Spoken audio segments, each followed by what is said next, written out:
Super Smash Bros. Ultimate. A growing gaming multiverse that continues to shock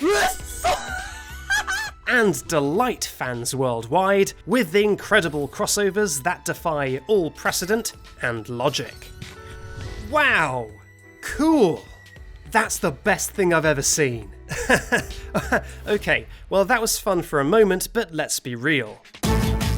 Talking about characters that are already out is pretty boring. All people really care about is if their favourite is coming next. Well, what better way to predict that than with math, based purely on precedent and logic. Huh, déjà vu. Weird.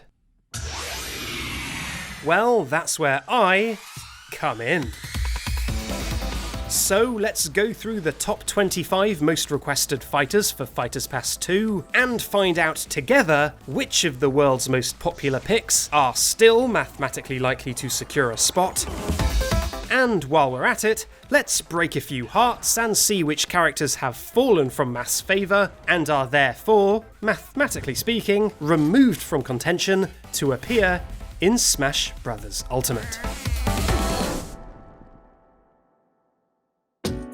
So what is that math I keep mentioning, and how does it help us predict what's coming up in Fighters Pass 2? Well, here's the fast version. In our earlier videos, we studied the entire cast of Smash, including Fighters Pass 1, extracted all the things that define them as characters, and used this representation information to create this grid of attributes that the 6 fighters in the second Fighters Pass would be mathematically likely to also represent, assuming the series continued in a similar way to before. There are 3 whole videos to go back and watch if you do care about how we got that data. But if not, all you need to know is that this is what we started with, and then we narrowed it down to this to account for Min Min's release. So what are we left with now that Steve and Alex have entered the fight? Well, let's find out.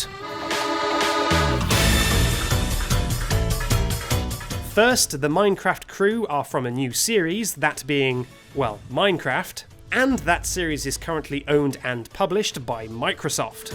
Mojang themselves do also publish the game, but with our definition for this spot being, who does Nintendo have to do business with to get this character? Microsoft is the obvious pick of the two, which, thanks to Banjo's presence, is a returning publisher. Next, Xbox Game Studios are located in the United States, and Mojang themselves are located in Stockholm, Sweden, which either way, by our earlier definition of East and West, means that these guys use up our only remaining Western character spot. As for the decade these characters represent, with Steve and Alex being a 2-for-1 deal, and Alex only being added to Minecraft in 2014, this duo is classified as our final 2010s rep.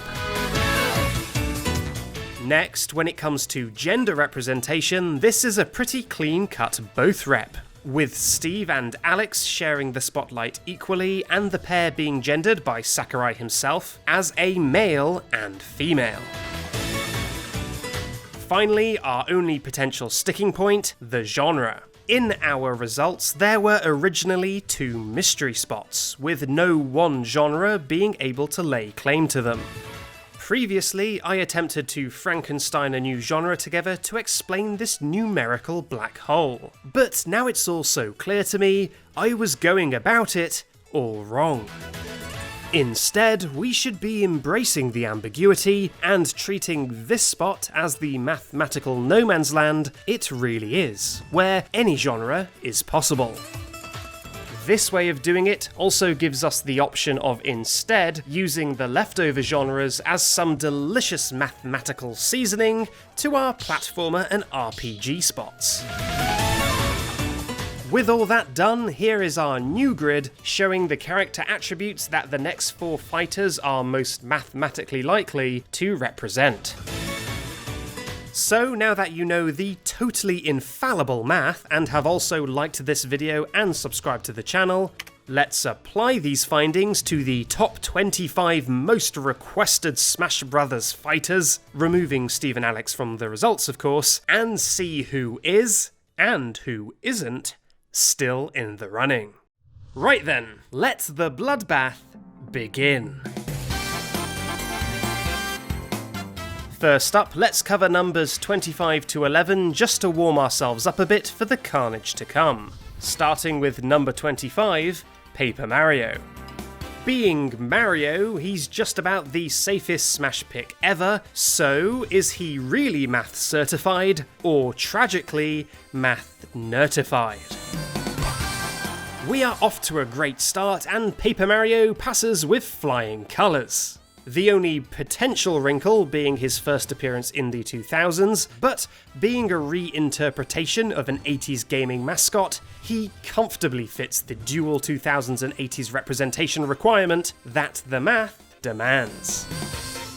Continuing this positive momentum, the Man of Eggs himself is another easy Smash hopeful for the math to approve. But what about number 23, the Heavy? Well, now's a good time to pause the action and bring up that, in my benevolence, I will spare a character from immediate deconfirmation if they fail just a single test, and instead give them a caution. So please send your best BS this way, and you may just save your favourite character from a very unfortunate fate. So, is the Heavy one of these characters? No, he isn't. He failed in 3 shameful ways and is never coming back. But a character who does receive a caution is number 22, Lloyd Irving. He meets all of our requirements except for one, that being his troublesome 2000s release date. The Knight from Hollow Knight joins the Heavy, banished behind bars for failing in 2 different ways. And Spyro the Dragon receives a caution for his unforgivable Western origin, something whose representation has already been used up by Steve and Alex. Arl Nadja, famous for the Puyo Puyo games, also receives a caution, although surprisingly not from failing the genre test like you'd expect.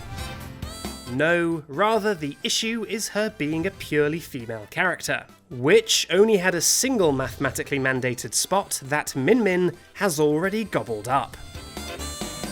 But what about number 18, Ryu Hayabusa from Ninja Gaiden? Well, it brings me much sadness to announce that Ryu will be a little bit lonely because being completely math certified is a very small club indeed. He even managed to deftly use that 2000s and 80s spot that causes us so much trouble. Brother, you may ascend, you've earned it. Rex and Pyra are next, and they are going to be put on caution for their apparent 2010s release, another attribute that's now been totally exhausted. And number 16, 2B, is already behind bars from a previous video, so yeah, she cannot continue. Dixie Kong and Isaac both receive a caution, with a theoretical Dixie and Kiddy Kong combo only being held back by their Western helmed development, and Isaac being held back by Golden Sun's original release date. Next up, we have... oh dear. Travis, my sweet, sweet child. While mathematically you've only been issued a caution, I think that status has already got you about as far into the game as it possibly can, so maybe an Ultimate 2, eh?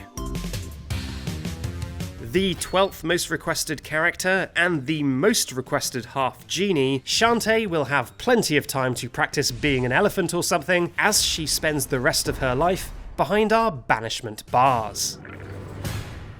Just narrowly denied access to the top 10, we find the Mario series' punching bag, Waluigi, who receives a caution. But do keep in mind that if anyone can spot him roaming in the 90s or link him to the 80s, he may have a shot yet. Well, that's 15 fighters down, and yeah, it's been a bit gnarly, but at least the casualties so far were mostly low-key. However, that's all about to change. Let's dive scalp first into the top 10. So, which member of the popularity pantheon is brave enough to face the math first? Not that they really have a choice in the matter. At number 10, it's Reimu Hakure from Touhou Project, a series whose gameplay looks like this, and whose search results look like this.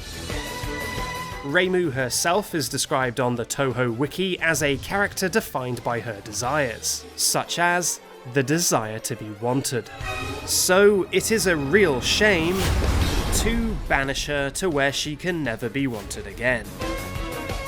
As we reach number 9, we start to really get into my wheelhouse, with professional lawyer and parrot botherer Phoenix Wright. But can this gaming icon present enough evidence to prove himself innocent of mathematical sin? No, he cannot. Number 8 is Bandana Waddle Dee from the Kirby franchise, notable for being a Waddle Dee who wears a bandana. But how does he hold up under the scrutiny of the math? Congratulations, BWD! I look forward to learning all the exciting lore explaining your bandana and making fun of you some more when you are rightfully added to Smash Brothers. Number 7 is Microsoft icon and T-rated Doom guy, Master Chief. But is there any more room for this green spaceman on the Fighters Pass? Nope. In fact, Master Chief is the least mathematically likely of the entire top 10. Maybe go finish the fight somewhere else. Whee! Number 6 is 90s platforming icon and limb abolitionist Rayman. But what is his fate when fed through our math machine? Yep, once again, being of Western origin has really mucked up a lot of these fan picks. And this banana-haired boy is no different. At least number 5 and 4, Dante and Sora, aren't from the West then. But why have I bundled them together? For both of these characters, their 2000s release gets them in trouble, with a tie to the 90s or 80s needed to save their skin. Moving on to the third most requested, we have the M-rated Master Chief, Doom Guy. He's more relevant now than ever, but also technically a retro character. He really does seem to have it all, but is that actually the case when you look at the data? Oh, too bad. With 2 failures, this blood-soaked demon hunter is locked out of Smash forever and is sent back down to hell to do his business. Oh, the salt is surely really building up now, so let's quickly move on to the second most requested character, the small wooden boy and part-time minigame proprietor, otherwise known as Gino. So, is this long-running fan request about to secure his Smash spot at last? Yes! That's right, Gino is absolutely here to stay and joins the elusive Math Certified Club. Maybe his inclusion really is meant to be. Finally, we've reached number 1. The most requested character to appear in Smash Ultimate is Crash Bandicoot. He's already appeared in one of my previous lineups as a math-viable character, but is this still the case after 2 very unusual DLC fighters? Can Crash finally, deservedly, get the green light to appear in Smash Ultimate? Not quite. Yes, it seems that Crash, like so many other 90s mascots, has fallen from prediction perfection by being one Western representative too many. So if you really want this mango marsupial in the game, it's time to get a bit creative and explain to the rest of the class why his addition to Smash would actually represent Japanese Crash. Which, yes, is a real thing. So that's the top 25 most requested newcomers for Smash Bros. Ultimate, including the 5 that are still beautifully viable, and the 8 who are undeniably mathematically out of the running and are therefore locked up and banished from Smash Ultimate, never to be thought of again. Just like I would be if these predictions turned out to be wrong. Not like that's going to happen, of course. Hey, thanks for watching.